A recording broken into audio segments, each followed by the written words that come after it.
Okay, Mr. Cook here again, once again getting blinded by the light. Today's lecture is on the quantization of energy. This is my lecture on it.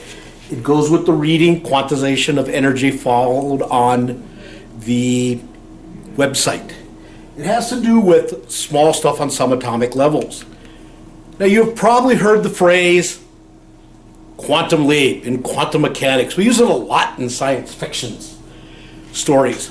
And it gives you the impression it's about big things, spaceships going across the galaxy instantly and across the universe instantly. We think about different multiple universes and all sorts of really weird philosophical stuff. It's not really that. When we talk about quantum, we're talking not about these big extravagant changes. We're talking about small stuff happening on the subatomic level, which is what leads to the whole thing of quantum mechanics. We have discovered that really small things don't quite work like classic physics and classic math thought they should. So in the 20th century, we came up with a hypothesis.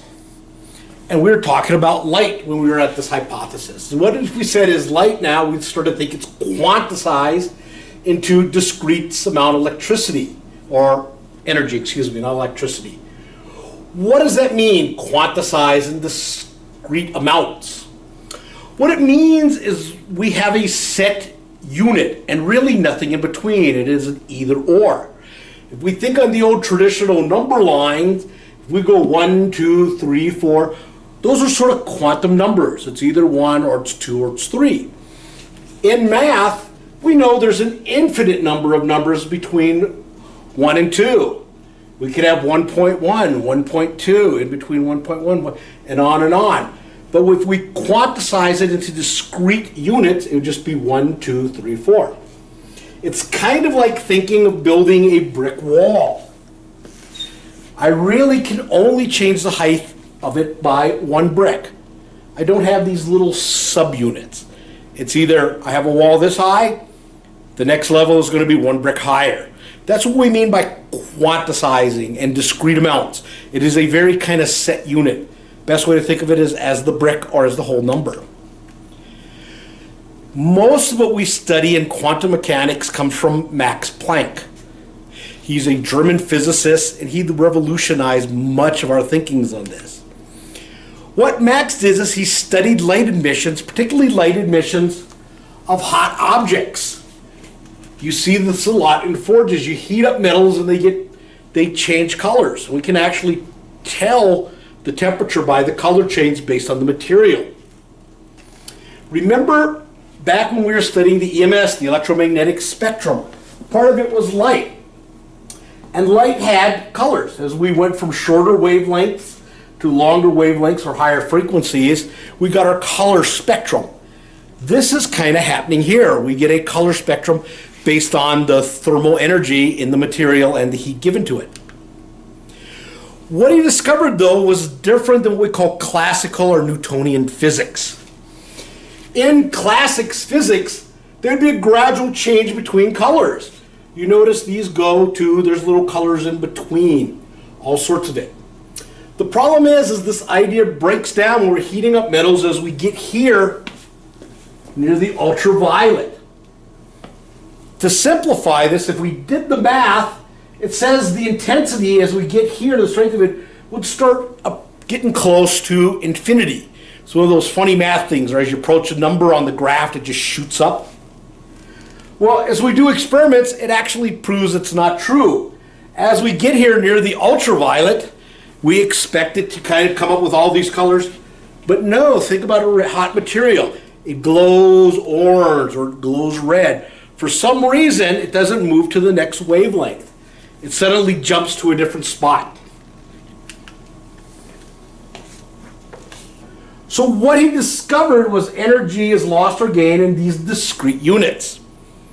And he called these units quantums. And it's on a very small scale. So what a quantum represents is the smallest minimum quantity of energy that can be lost by an atom. That happens when the electron is in one orbit and goes to the other orbit. Notice it's kind of cool here on the animation. There is no between. It is either in this orbit or that orbit. It doesn't slowly drive onward. We don't have like a mid-orbit. That's what makes it quantum. That's what we're discovering. It goes from one state to another. One brick higher would be the easy way to think of it. He discovered that the energy that's absorbed or is emitted, sent out, is directly proportional to its frequency. That means if the frequency goes up, the energy goes up. If the frequency goes down, the energy goes down. And he came up with this nifty formula.